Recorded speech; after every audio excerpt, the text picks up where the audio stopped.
Hey y'all, welcome back and thanks for stopping by. If this is your first time here, welcome. My name is Stephanie, and if you like what you see today, I hope you'll consider clicking that subscribe button and sticking around for a while. I hope y'all had an amazing holiday season and a very happy new year. I took some much needed time off to spend with the family, but I'm back now with my very first video for 2022, and it just so happens to be full of fun and easy DIYs to get your home ready for Valentine's Day. Let's go ahead and get started with DIY number 1. For the first project, I used one of the tinsel-covered XOXO signs from Dollar Tree, and I started by removing the tinsel from all 4 letters. Once I had the tinsel completely removed, I took my wire cutters and cut the 4 letters apart. Now, you don't have to have cutters for this. This plastic is really soft, so a good pair of scissors would work just as well. I went ahead and removed all the plastic pieces that were sticking out from where the letters were attached to one another, as well as the little pegs the tinsel was wrapped around. Next, I took some jute cord that I picked up at Walmart and wrapped all 4 letters. I used hot glue to attach the jute to the letters, and I found that it was easier to wrap the jute if I cut short pieces and worked in sections using hot glue as needed to hold it in place. Once I had all the letters wrapped, I went ahead and took a lighter and burned off all the fuzz from the twine. I like doing this because it makes the twine look darker and gives it a more rustic look. To add a little pop of color to this project, I took some of these mini roses from Dollar Tree and made a tiny arrangement in the center of each of the 2 X's. First, I removed 2 of the longer greenery pieces from the roses and cut them down so that they would fit nicely in the center of the X, and then used hot glue to secure them in place. Then I used 3 of the yellow roses from the pick and cut 1 long, 1 medium, and 1 short in length, and arranged them how I thought they'd look nice in the center of the X and hot glued them into place. I wanted to give this piece a pop of color, but I also wanted to cover up the center of the X because I was not happy with the way it looked once it was wrapped. I made a simple shoestring bow with some of the jute and hot glued it to the bottom of the arrangement to give it a nice finished look. I then repeated the same steps to decorate the other X. I took 3 of the wooden craft cubes from Dollar Tree and used them to attach the letters so that the O's were standing out in front of the X's to give them a little more dimension. I hot glued one of the cubes onto the foot of the first X and stood the X up so that I could make sure the cube was touching the table so that when it was finished the piece would stand on its own, as well as give the O some dimension. I then continued to repeat this step until I had both of the letter O's attached and had one solid piece. To finish off this project, I took 6 more of the wooden cubes and hot glued them to the bottom of each piece of the letter that was touching the table to help this piece stand up on its own. Here's a look at the finished project. I do love it. I think it is absolutely gorgeous, and I love the little pop of color against the twine. Today's video is part of the Love is in the Air challenge, hosted by myself as well as a few of my friends. 6 Kids and a Glue Gun, the Rusted Willow, Crafty Cove, and our Spotlight Crafter this month, Southern Gmore Gals. These women are incredibly talented, so check them out if you haven't already. I will link their channels as well as a link to the playlist in the description box below. I promise y'all won't be disappointed. Let's go ahead and get started on DIY number 2. For this project, I used this wooden heart picture frame from the Crafter's Square section at Dollar Tree. Using a foam paintbrush, I gave the picture frame as well as the wooden dowel that came with the frame 1 coat of Rust-Oleum stain and polyurethane in the color Kona. I brushed on the stain and then used the dry side of the foam brush to wipe it back off. I wanted the frame to be a dark color, so I chose to let it dry as is without wiping off the excess stain. For this next step, you can use one of the wire baskets from Dollar Tree or chicken wire. I had some chicken wire left over from making chicken wire cloches, so I decided to use that for this step. I got this piece of chicken wire as flat as I could and decided which direction I wanted the hexagon patterns to be facing. Once I was happy with the direction of the pattern, I placed the heart-shaped picture insert on top of the chicken wire. Next, I took some wire cutters and cut around the heart shape so that it would easily fit down inside the heart shape on the frame.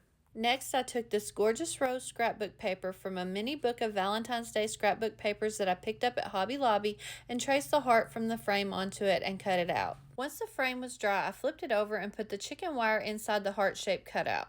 When I cut around the heart insert, I cut the chicken wire a bit too big, but it was a simple fix. I just pressed the chicken wire down inside the heart cutout on the frame and took some wire cutters and cut off any pieces of wire that was hanging over the edge all the way around the cutout. I then used a small dab of hot glue to temporarily hold the chicken wire in place while I finished the rest of the project. I felt like the frame was a little bit too plain, so I went on Cricut Design Space and cut out the words "is all you need" in black permanent vinyl and placed it on the bottom right side of the frame. Now, if you don't have a cutting machine, there are numerous other ways you can get words onto the frame, such as freehanding the words using stencils or transfers. I've shown many different ways in previous videos on how I transfer words and images without a cutting machine if you would like to see some of my favorite methods. To finish up this project, I put the scrapbook paper heart inside the frame along with the original picture insert and closed the tabs to secure everything in place. I then put the wooden dowel that came with the frame into the hole on the back of the frame so that it would stand up, and that was it. I absolutely love how this little picture frame turned out. I think it's perfect for Valentine's Day or just any time of the year, really. Moving on to DIY number 3. For this project, I'm using another heart-shaped picture frame from the Crafter Square section at Dollar Tree. I removed the picture insert and paint the entire frame as well as the wooden dowel that came with the frame with one coat of folk art chalk paint in the color Rich Black. Once the paint was completely dry, I took some sandpaper and sanded around all 4 edges of the frame, just enough so that the original wood color of the frame was peeking through. I did also do some heavier distressing in some areas to really give it a little bit more dimension. I also sanded around the edges of the heart cutout. The frame is for my son so he can display a picture of him and his girlfriend in his room year-round and had requested the color black, so it's not a traditional Valentine's Day color, but you could do this frame in any color of your choice. To finish up this project, I used my Cricut to cut out a Valentine's Day themed vinyl decal that I found for free by searching Google for free Valentine's Day SVGs and placed it on the right side of the frame. I then replaced the insert and put the dowel in place so that the frame would stand up on its own. And that's it for this one, y'all. It was super quick and easy to make, and I think it turned out adorable. Let's go on into DIY number 4. For this super quick and easy project, I used an image that I had made on Canva and printed out onto some lightweight cardstock, as well as 2 additional pieces of cardstock. I will leave a link in the description box below for the image if you would like to use it. I also used one of these wooden dowels from Dollar Tree. I started by using a foam brush and my favorite stain, which is the Rust-Oleum stain and polyurethane in the color Kona, to stain the dowel rod and set it aside to dry. I wanted the dowel rod to have a nice rich color, so I did not wipe off any of the stain with anything other than the foam brush that I was using. Next, I took one of the pieces of the blank cardstock and rolled it up to form the bottom piece of the scroll. Once I had the cardstock rolled up, I used hot glue to hold it together. You could use another adhesive here if you wanted, but I just used hot glue since it has a quicker dry time. If you're using regular printer paper, I would definitely recommend using a glue stick or some other adhesive so that the hot glue doesn't burn any fingers through the paper. I then repeated these steps using the other piece of cardstock to form the top piece of the scroll, and I did try to get them as close to the same size as possible. After I had both top and bottom pieces of the scroll made, I used hot glue along the seam where the paper was glued together and placed one of the pieces on the very bottom of the Sweetheart Cafe image and the other piece at the top of the image, making sure not to cover up any of the words or too much of the heart. Then I took the dowel rod and placed it inside the top piece of the scroll. I tried to get it as even as I could on each side of the scroll so that it would hang straight. Once I had the dowel rod in place where I wanted it, I used some hot glue inside the cardstock to hold the dowel rod in place. To create the hanger for the scroll, I used some jute cord from Walmart. I used hot glue and wrapped the jute cord around each end of the dowel rod about 3 times, leaving enough of the jute cord in the middle to hang the scroll. To finish up this project, I used some of these yellow mini roses from Dollar Tree. I pulled off 2 of the longer pieces of greenery and 4 of the yellow roses. I started by hot gluing one of the greenery pieces to the right upper corner of the image, and then I took 2 of the yellow roses and hot glued them in the upper right corner so that it looked as if they were tucked up underneath the top of the scroll. I wanted to add a little bit of color to this to bring the whole piece together, so I grabbed one of the pink mini rose picks from Dollar Tree and hot glued one of the pink roses right underneath the yellow roses. I then repeated these steps to decorate the lower left corner of the image. I think the addition of the greenery and the roses really give this project a little something extra that brings it all together. I really do love how this one turned out, and it was so quick and easy to make. Here's a look at the finished project hanging on the door to my pantry.